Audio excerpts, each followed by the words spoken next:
त्र्यंबकेश्वर येथे पत्रकारांना मारहाण प्रकरणी इगतपुरी तहसीलदारांना निवेदन.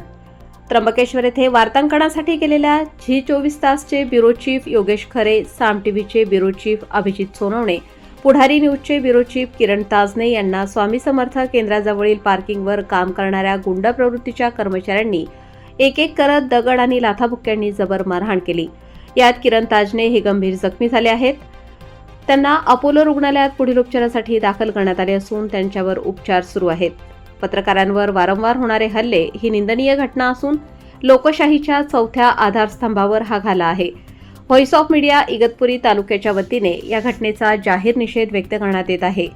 या गुंड प्रवृत्तींना वेळीच ठेचून त्यांच्यावर कडक कारवाई करण्यात यावी अशी मागणी तहसीलदार अभिजित बारवकर यांच्याकडे निवेदनाद्वारे करण्यात आली आहे, जेणेकरून पुन्हा कोणीही असे हल्ले करण्याची हिंमत करणार नाही. लोकमान्य न्यूजसाठी संचालक लक्ष्मीकांत शिंदे, इगतपुरी.